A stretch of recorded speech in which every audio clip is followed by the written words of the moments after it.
thank you very much. I appreciate the welcome, and it's nice to come by and have a chance to visit with you. Claude and I do go back a few years, and it's nice to be invited back. I did 3 lectures here last year, and it says something to be invited back. Maybe it doesn't say everything, but it says something. Maybe it says, let's give him one more chance, see if he can pull it out this time. It's nice to see all of you. How many of you, this is the first time you've seen me? Can I see your hands? Okay, most of you. Some of you I recognize have been back a few times the last few years that I've been coming to Phoenix. But I appreciate being invited to come and spend some time with you. I just got back from Australia, my 9th lecture tour of Australia, and got to see the America's Cup in Perth. Unfortunately, it's in Perth. But in 1987, we're going to go back and get it, right? But life's been good to me, and after being single 10 years, last year at the Crystal Cathedral in Garden Grove, California, I got married and got somebody now to share the rest of my life with. So, what a fascinating journey for me. And now to have the opportunity to be invited to come by and share some of my thoughts with you and see if I can't invest some of my ideas in your better future. And then if I meet you a year from now, 10 years from now, you might say, the day you came by and talked to us was a good day for me. It gave me some ideas to try. And so that's what I'd like to do in the next few minutes, and the time we've got is to give you what I think are some major things that can help in putting your life together, some things at least to consider. I don't have all the answers on how to do well, but I've got some I'm using and I'm practicing, and it's working well for me, so let me just share with you my experience. And then you can decide if it's valid for you, give it a try. If it doesn't make sense, just throw it out, right? You don't have to buy everything any one person says. Here's the key: be a student, not a follower. Be a student, not a follower. Somebody says, I read this book, should I follow? And the answer is no. Read at least 2 books and make up your own mind. Right? Don't be a follower, be a student. Be independent. Take advice, but not orders. Only give yourself orders. Make sure what you finally do is the product of your own conclusion. That's what university's for, to debate all the ideas, not just to buy them all, debate them all, and then decide what's best for you, where to go from there. But university's a great place to hear an exchange of ideas on a wide variety of major life topics, and that's what it's all about, taking the time to go through it. Now, what I'd like to give you is what I think are the 5 major pieces to the life puzzle. 5 major pieces to the life puzzle. If we can study each of the pieces and then put it all together, the chances of it running well are just a lot better. Mr. Schoaf gave me a simple formula when I first met him, and let me give it to you. He said there's usually about a half dozen things makes 80% of the difference. I thought that was a good formula. I've applied that to a lot of things. There's usually about a half dozen things makes 80% of the difference. There's about a half dozen wealth things, about a half dozen health things that can give you the 80% solution to the problem. Then Mr. Schoaf said, be a student of those half dozen basic things. Pretty good advice. Success is not doing extraordinary things. Success is doing ordinary things extraordinarily well. So if you just learn to do it well, key things well, learn to speak well. Poor people can talk and rich people can talk. Looks like rich people talk better. It's just learning a skill with a high degree of precision. Learning to speak is called survival. Learning to speak well is called success. So we can speak well enough to survive, or we can speak the extra well enough to succeed. So let me give you what I think are fundamental pieces to life, and we'll take it from there. Here's the first one: philosophy.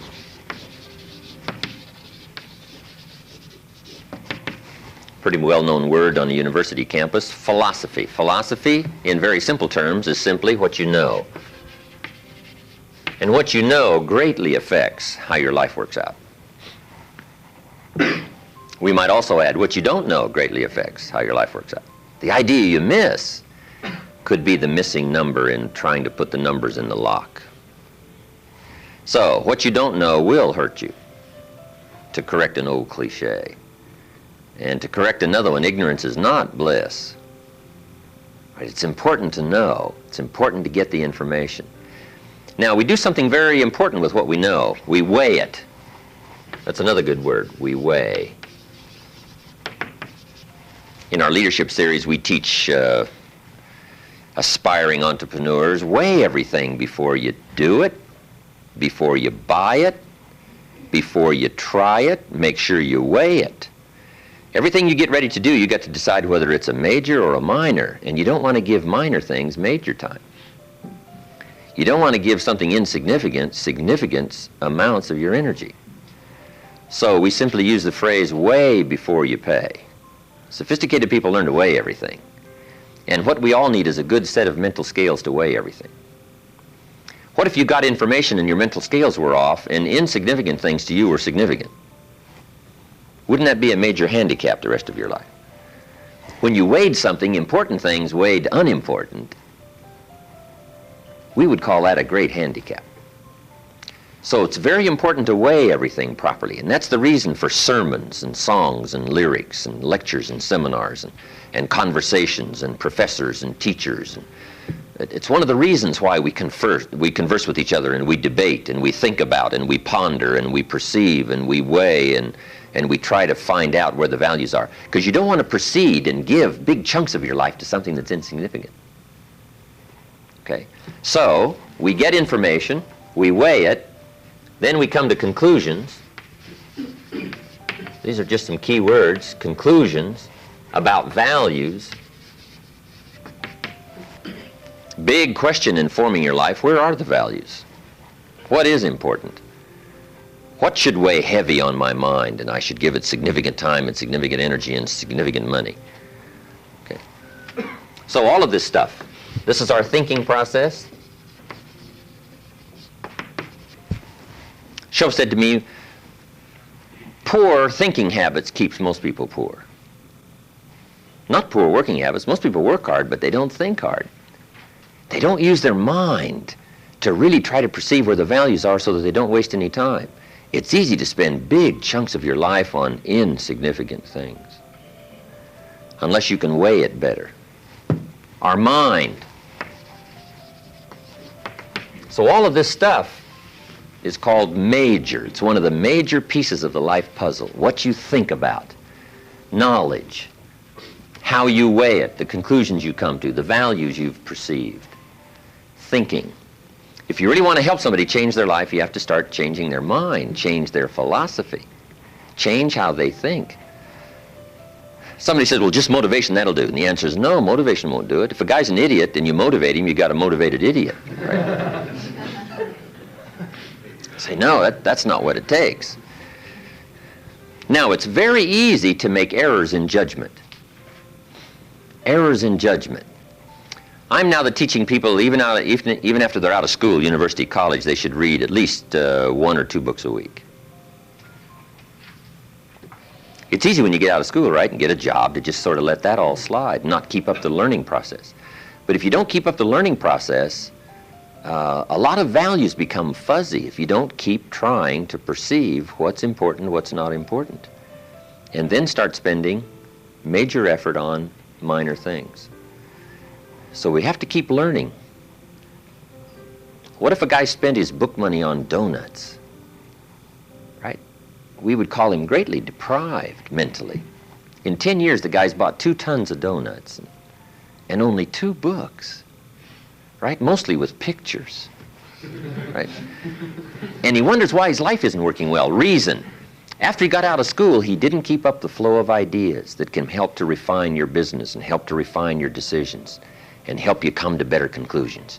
You've got to keep up the learning curve, even after you're out of school, to make sure that you're not making errors in judgment. The reason why most people wind up average at age 40 instead of rich is simply an error in judgment about what to do with your money. What would you suggest a 15-year-old start as a plan to do with their money so that by 40 they're rich instead of average? Got to have a good plan, right? If you start making errors early with your money, those errors can make your life mediocre instead of rich. You wind up with pennies instead of fortune. And you wind up with crumbs instead of a feast, simply because early you made errors on what to do with your money. The guy says, well, it's only $10. So what does it matter what I do with it? And the answer is, That's when it really matters, is when you don't have much. The guy says, oh, if I had a fortune, I'd really take good care of it, but I've only got a paycheck, so I don't know where it goes. We call those great errors in judgment. It's so important to make sure you've got a good plan when the amounts are small. But it's easy to make errors. It's easy not to know. It's easy to miscalculate. And if you miscalculate, some things keep adding and adding and adding. I got a good phrase for you. Life is accumulative. Good phrase to know. Life is accumulative. Our errors either accumulate into what we don't get, or our wise decisions accumulate into what we do get. Now, the key is to correct the errors as early as possible. Fortunately, Mr. Schoaf caught me at age 25, started asking me major questions. At age 25, he said, Mr. Rohn, how long have you been working? And I said, I've been working 6 years. I started working when I was 19. Right, full-time job. He said, well, 6 years. How much money have you saved and invested in the last 6 years? I said, not any. He said, who sold you on that plan? Wow, 6 years is enough time now to check and see if you've got a good financial philosophy. And the time to catch the errors is early. So Mr. Schoaf started asking me those tough questions at age 25. How about your money? How about your resources? How about your investments? And you say, well, I've got plenty of time to worry about that and be concerned about that later. And the answer is probably not. Now's the time to fix it. Wherever you hear the good information, that's the time to start fixing it. So we're teaching kids now a good wealth philosophy. Starting at age 50, 15 will make you wealthy by age 40, 45 at the latest if you're a little slow. Start doing wise things with your resources. When would you suggest people should do wise things with their resources? Answer, as soon as they get the better information. Now, you can't do what you don't know, but the key is to keep learning so that good ideas keep occurring to you. Now you can do more wise things, okay? But philosophy is where it all begins, what you know. Now, to know wise things, you simply have to study, as you're doing.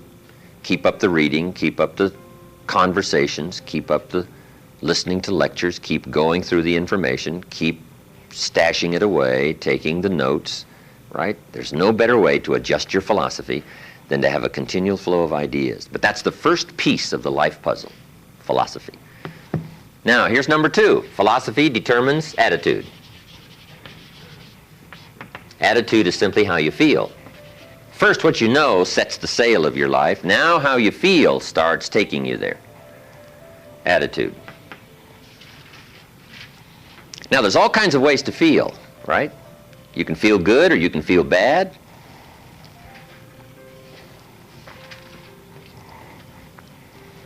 Here's one attitude. If this is all they pay, I'm not coming early and I'm not staying late on the job.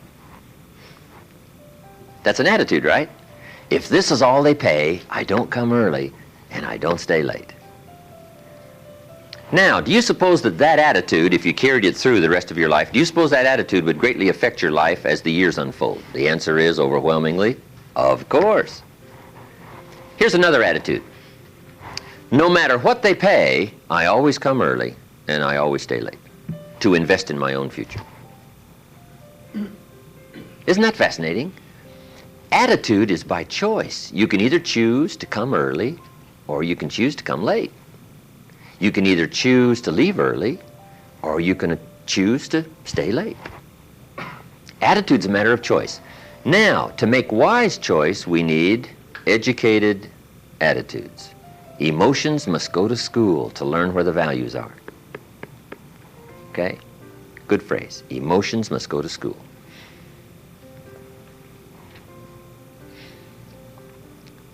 When kids are young, right? A 3-year-old, falls on the floor and kicks his feet and screams. We say, well, that's okay when you're 3, but it isn't okay when you're 30. Right? As a little kid, right, you can retaliate and punch somebody out, but when you're 23, we say, no, you got to learn now to take that emotion and send it to school and find out where the values are. It's okay to feel strong, But you've got to learn to restrain yourself in a society if you want life to go well for you. So attitudes now become a matter of educated choice. Educated choice. But how we feel is going to greatly determine how our life works out. Now, it's how you feel about a variety of things. Let me give you that list. Number one, it's how you feel about the past. Now, when you're young, you haven't got that much past to feel about, but I'm sure you've had some ups and downs. You've had some wins and losses, right? You wouldn't have arrived here if you hadn't have done fairly well. And I'm sure everybody has also arrived here with some already pretty tough things you've had to face and decisions you've had to make. Who knows what a variety of stories there are here. I'm sure if we knew some of the stories, we'd, shut mine down and listen to yours. There's probably some fascinating stories here already, some things you've been through. So part of our attitude is based on how we feel about the past. Some people are still carrying the burdens of the past. They're affected by some difficulties, some losses, whatever, and they're carrying it around like a burden. Instead of using the past as a school, they're using it as a threat to their life. So part of it is solving the attitude about the past, how you feel about it. Number two, it's how you feel about the future. Facing the future, very important, key part of our life. Now, there's two ways to face the future. Here they are. One, anticipation. That's one way to face the future, anticipation.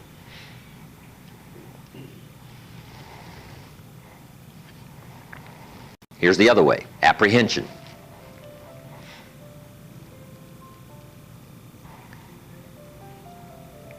Now, most people face the future with apprehension, primarily because they bought somebody else's view. They don't have their own future well designed. So in the absence of having your own future well designed, you have a tendency to be persuaded to buy somebody else's future. Here's what's going to happen, here's what's going to happen. Boy, it's easy to let your days be clouded by all of that. So some days, somewhere along the line, you've got to start settling for sure how you feel about the future. And how you feel about it greatly determines what you do. If you don't feel good about the future by having goals set, you take what we call uncertain steps. It's difficult to be confident about the day if you don't have your future well designed. So here's one of the keys to do about your future. Set goals, write them down, design the future. Where do you want to go? What do you want to do? What do you want to be? What do you want to see? What do you want to have? What do you want to share? Even if it all changes 12 months from now, the key is to start making a list now. The cities you want to visit, the people you'd like to meet, your health goals, your investment goals, all that stuff. Start writing it, putting it in a journal somewhere. And let it all change as time unfolds. Something that you think is very important right now, 2 years from now, you'll say, that was kind of foolish. How come I thought that was so important, right? Because you'll grow beyond that. But right now it's important to get as clear a picture as you can of the future. Set your dreams, set your goals. Because it's important. How the day goes is greatly determined by your confidence about the future. Now here's another attitude. It's how you feel about each other. It's how you feel about society and the community and the country. It's very important. It's not that difficult to be a cynic. And cynicism greatly influences how your life works out. But it's also important to understand that if you want to do well, it takes all of us to help each of us. Good phrase. It takes all of us to help each of us do well. You can't succeed by yourself.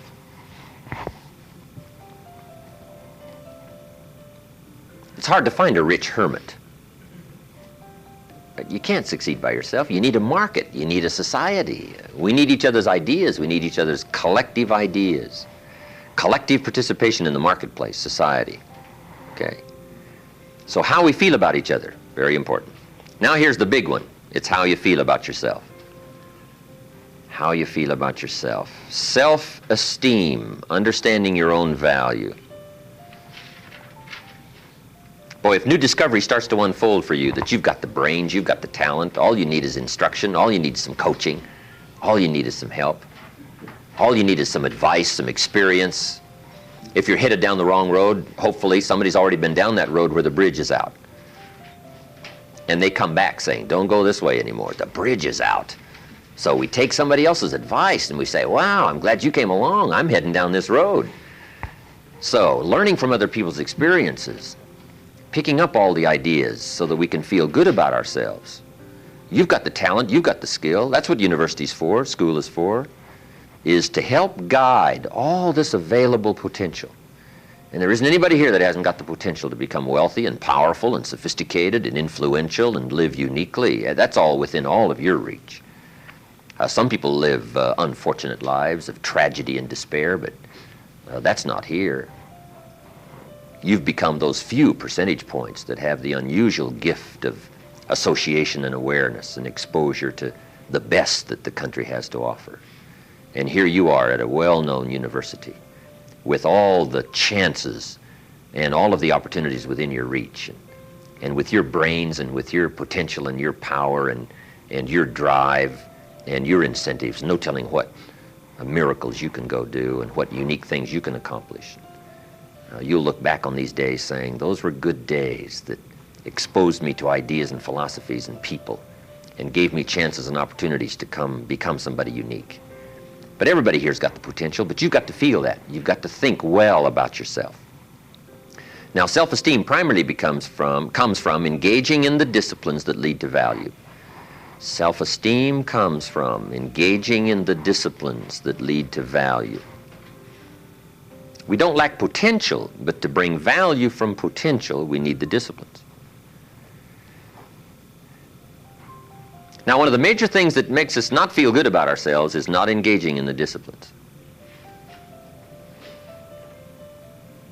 If you keep letting yourself off the hook, or just ho-humming it and letting it all slide, then you don't feel good about yourself. Best is the ant philosophy, right? To feel good about yourself, do your best. Gather all you can during the summer. We call that the ant philosophy. Ants don't settle for half. They go for all. All you possibly can. Do the best you can. It's the greatest lift of self-esteem is doing the best you can. Okay? So attitude plays such an important part in the 5 pieces of the life puzzle. Now, what's next? Number 3. First is philosophy. Second is attitude. Philosophy and attitude determines activity. Activity is what you do.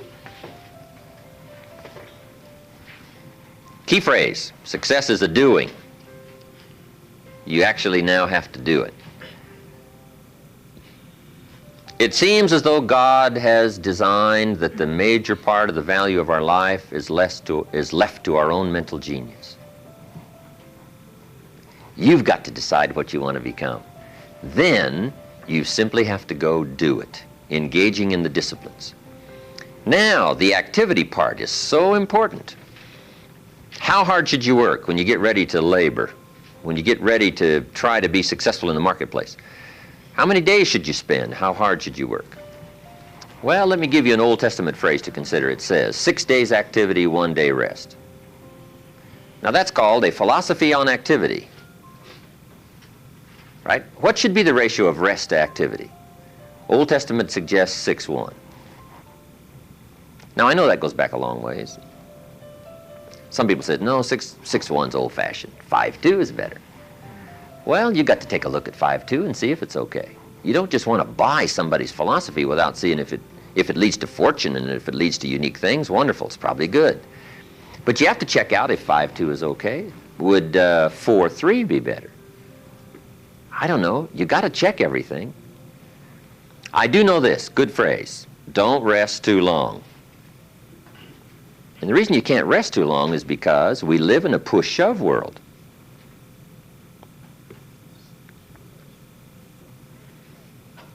Key phrase, it's a push-shove world. We live in a world of conflict, and the conflict, at the higher levels, it's called the conflict between good and evil. That's one way to describe it. It's the conflict between health and sickness. Health is simply conquering the territory and defending it against the encroachment of illness. Guess where illness always seems to be? Testing the outer edges of your health plan. It's push-shove world. So you can't relax too much, and you can't rest too long. If you rest too long, the weeds take the garden. And if you don't think so, we call you naive. I got a good point for you. Make rest a necessity, not an objective.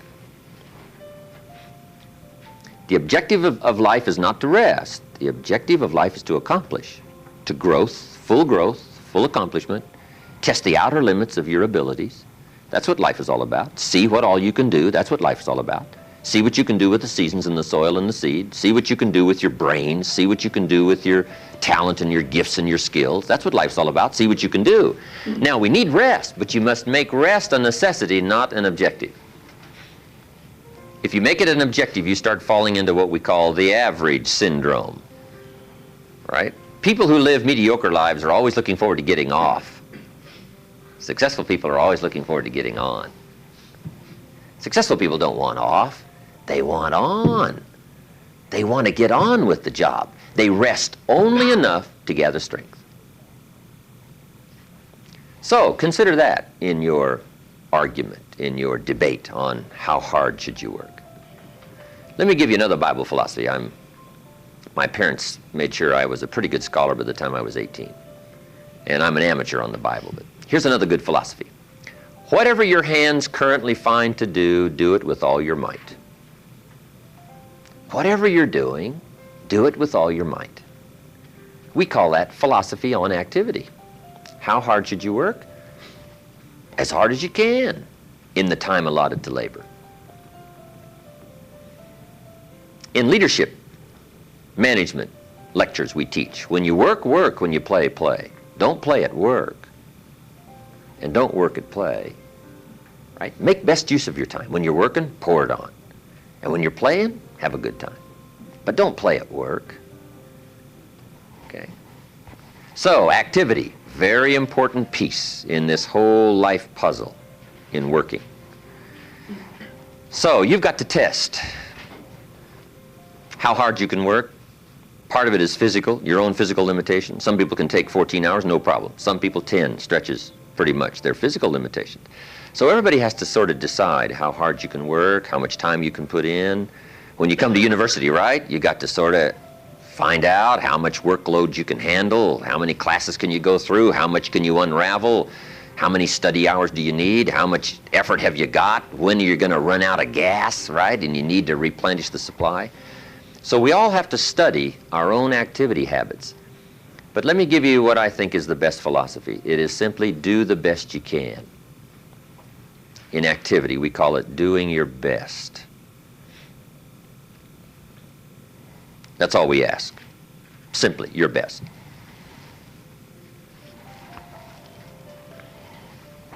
If you want to put together a championship team, one simple requirement for all those who participate, just do your best.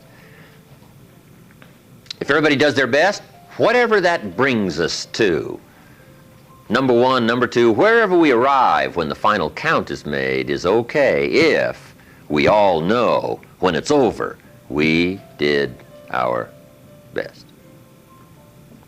A man asked me one time, he said, I'm making about $50,000 a year, isn't that enough?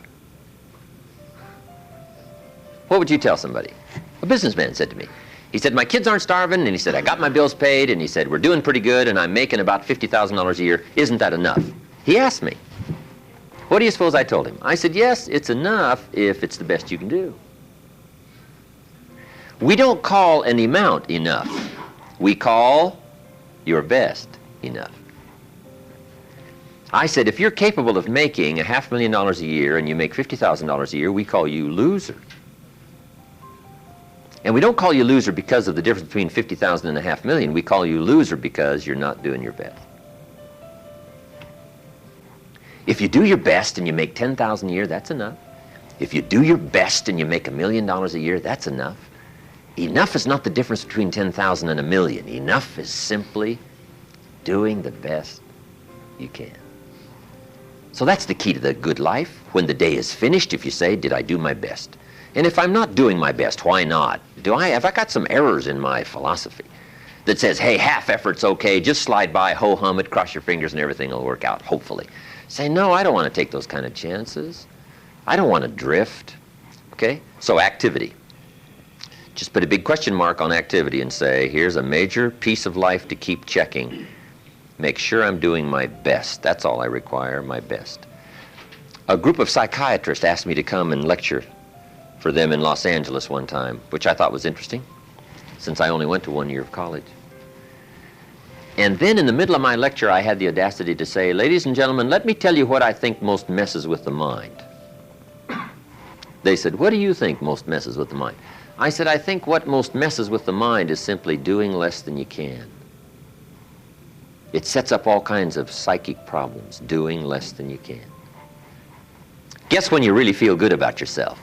When you've done the best you can. You don't even have to win the full prize if you do the best you can. We call that the ultimate winning, doing the best you can. Wow, there's nothing like the soaring self-confidence that comes from putting out what we call full effort. In whatever you do, it's called full effort. Okay. So, activity. Now, activity leads to what? Number 4. Philosophy, activity, attitude leads to number 4. Results.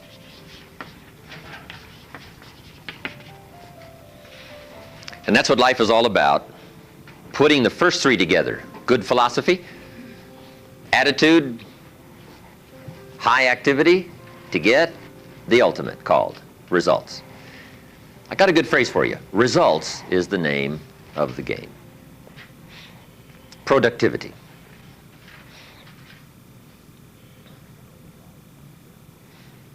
Now, the challenge of life is a very simple phrase. Let me give it to you. I think you'll find it interesting to at least ponder. The challenge of life is to make measurable progress in reasonable time. Measurable progress in reasonable time.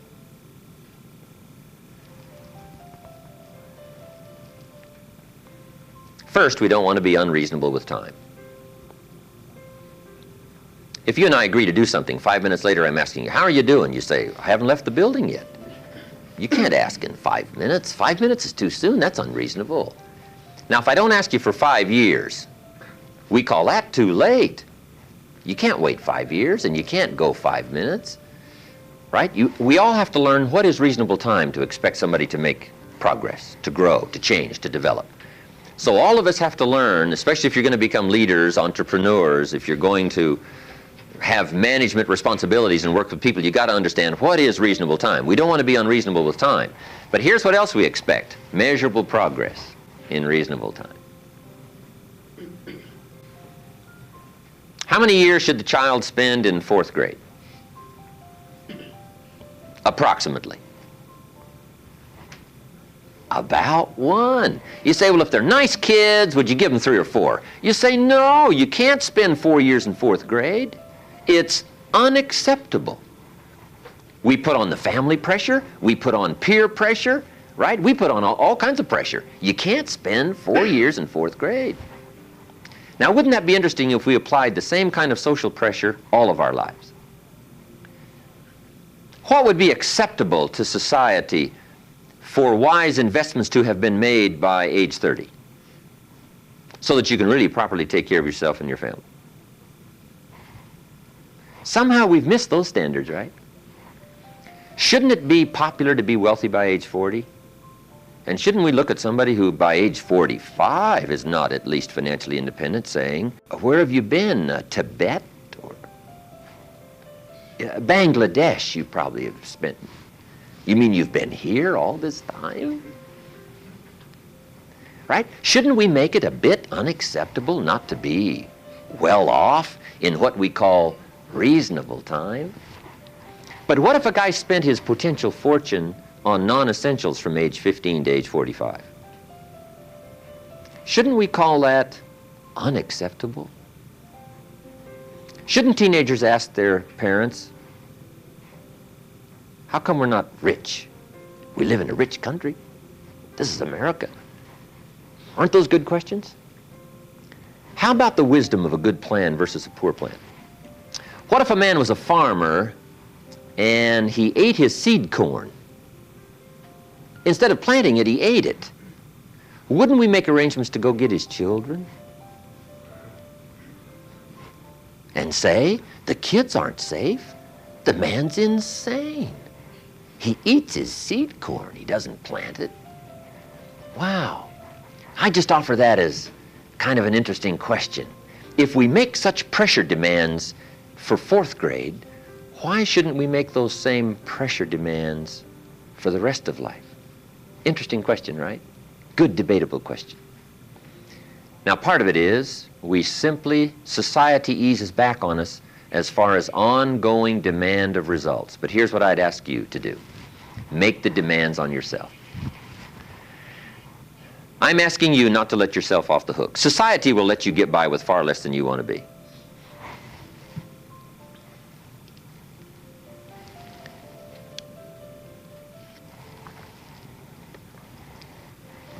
When you get out of university, how many books will the community demand that you read every month? Approximately. About none. So if you're going to do the extra reading, guess what? You've got to develop that philosophy and put that pressure on yourself.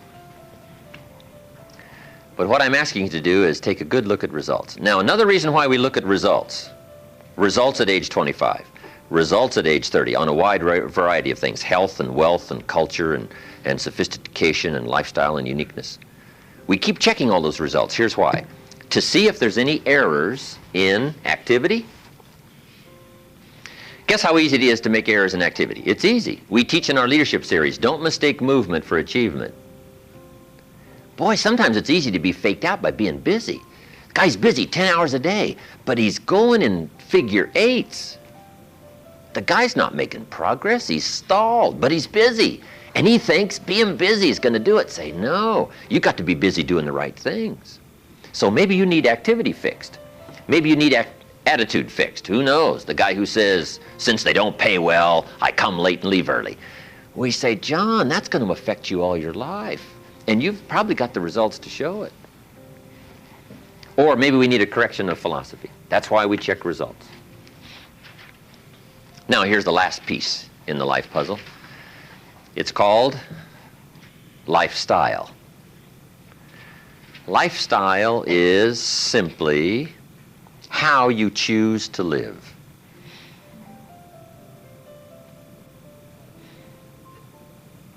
We call lifestyle the genius of living well.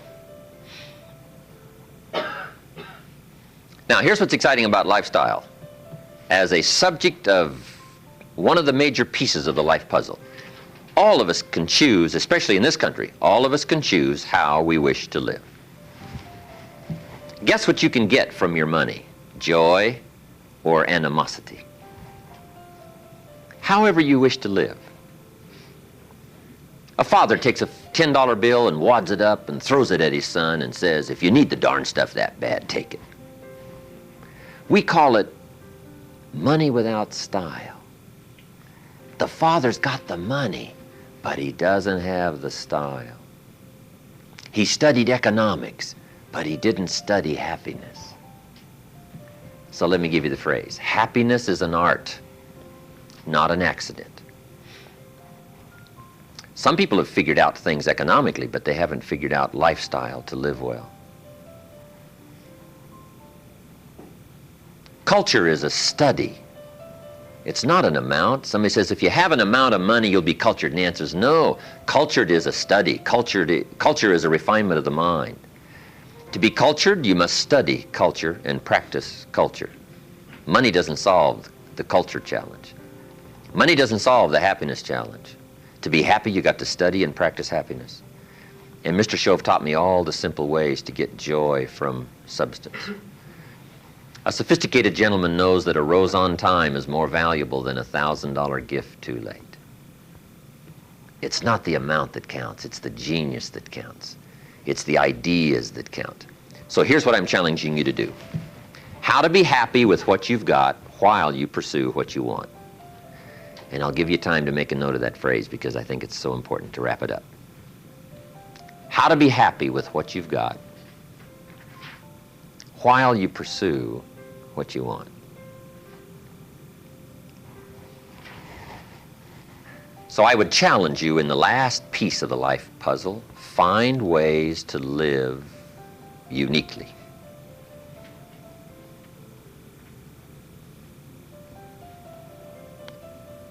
Now, if you look at your life on all these 5 pieces, this is why I'm asking you to just go back through and review these notes. How am I doing on philosophy? Are there some things I don't know? Am I making some errors in judgment that's going to bring me to no good end, right? 3 years from now, 5 years from now. Key phrase, 10 years from now you will arrive. The question is where? Good question, where? And the follow-up is, now's the time to fix the next 10 years. Now's the time to fix the next 10 years. And hopefully, with the discussion of these 5 subjects, we've given you some viewpoints, at least from my experience. And hopefully I've done a little coaching here today, and you can take these subjects and debate them and talk about them and think about them, and they'll help you with life in the future. Thank you for your attention. I appreciate you inviting me to come by.